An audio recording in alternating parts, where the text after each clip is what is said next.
¿Teoría musical? Hola, muy buenas, bienvenidos a este canal. Mi nombre es Lirios Botella y hoy os traigo un vídeo diferente. Hoy os voy a hablar de teoría musical. ¿Por qué? Porque me he encontrado muchas veces con personas que me hacen preguntas de este tipo. Lirios, a mí también me gustaría componer mis propias canciones. ¿Por dónde tengo que empezar? Por la teoría musical. Me encantaría tocar un instrumento, pero es que no sé nada de música. Pues se empieza por la teoría musical. Mira, Lirios, es que resulta que estoy en un coro, pero no sé leer partituras. ¿Qué hago? Pues aprender teoría musical. Hay muchísimas preguntas de este tipo que tienen una buena solución aprendiendo teoría musical. Vamos a hacerlo muy fácil para que tengáis los conceptos principales muy claros y os pongáis a practicar de inmediato. La teoría musical no es más que el estudio de los elementos y los principios que conforman la música. Así que vamos allá.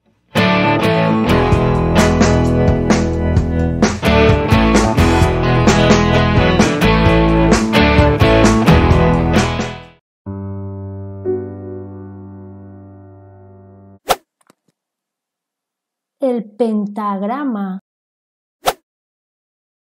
Vamos a empezar con el pentagrama. El pentagrama es un conjunto de 5 líneas horizontales paralelas y equidistantes que sirve de soporte a la escritura musical. Entre estas 5 líneas se forman 4 espacios, cada uno de ellos comprendido entre 2 líneas. El pentagrama es el primer signo de escritura musical y en él o en sus proximidades se colocan las notas y todos los demás signos musicales.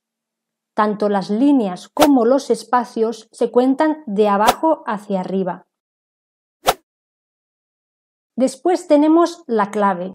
Hay muchas claves, pero podemos decir que la más conocida es la clave de sol en segunda línea. Su símbolo es universal y tan solo con verlo ya sabemos que estamos hablando de música. Estos 2 puntos colocados a la derecha de la clave de sol sirven para abarcar entre ellos la segunda línea del pentagrama, indicando así que el signo es precisamente el de la clave de sol en segunda línea. La clave de sol en segunda línea nos indica que la nota sol se escribe en la segunda línea del pentagrama. Una vez conocido el nombre de esta nota, podemos conocer también el de las notas que se colocan sobre las restantes líneas y espacios.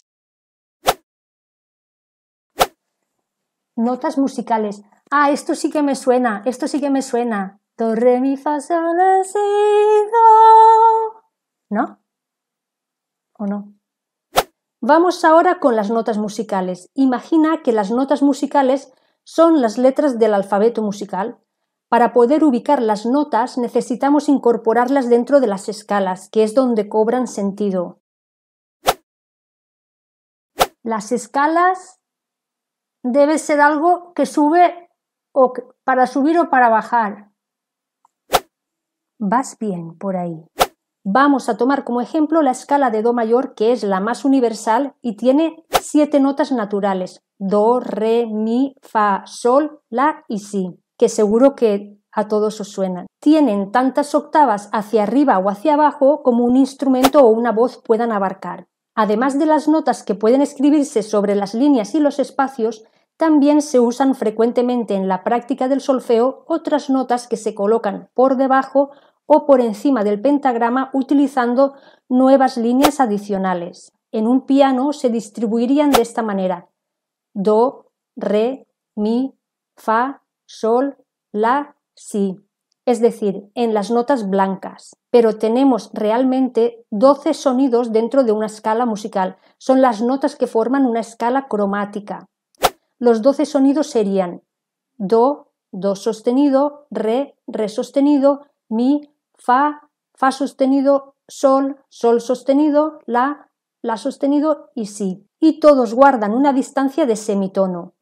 El semitono es la distancia más pequeña entre 2 sonidos seguidos. El tono sería la distancia más grande entre 2 sonidos seguidos.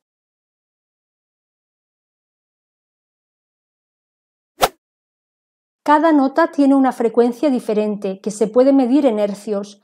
La frecuencia de una nota depende de la altura de la misma, es decir, de lo agudo o lo grave que suene.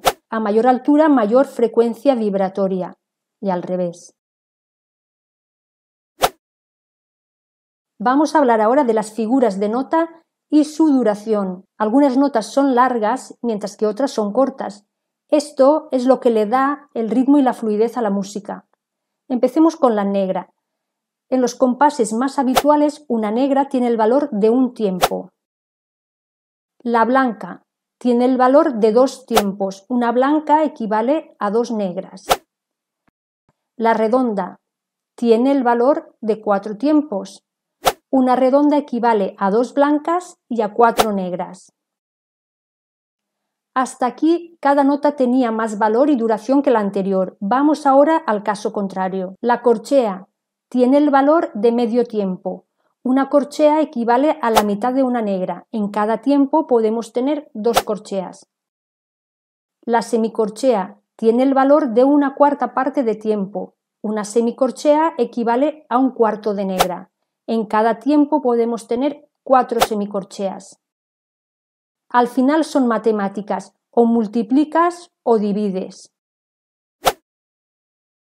Al igual que hablamos de notas y de su duración, en música también tenemos que hablar de silencios y de los signos que los representan.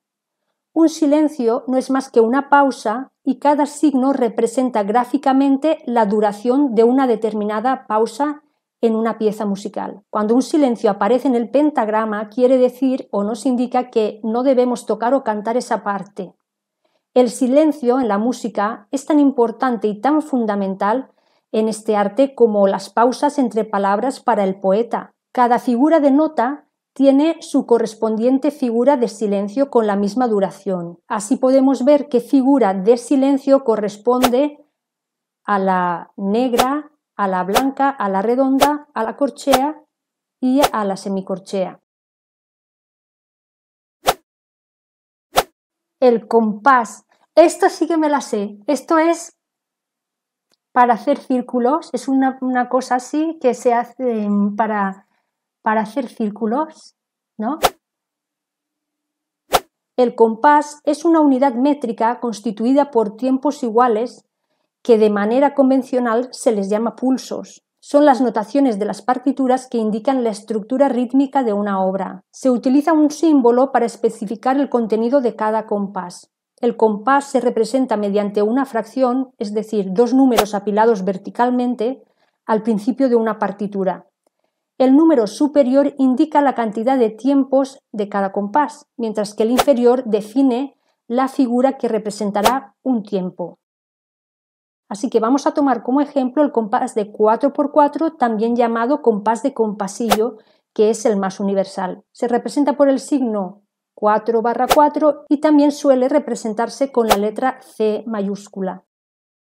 La cifra de arriba nos indica cuántos pulsos hay en cada compás, cuántos tiempos, en este caso 4, y la cifra de abajo, que en este caso también es 4, nos indica qué figura musical define un pulso, que en este caso será una negra.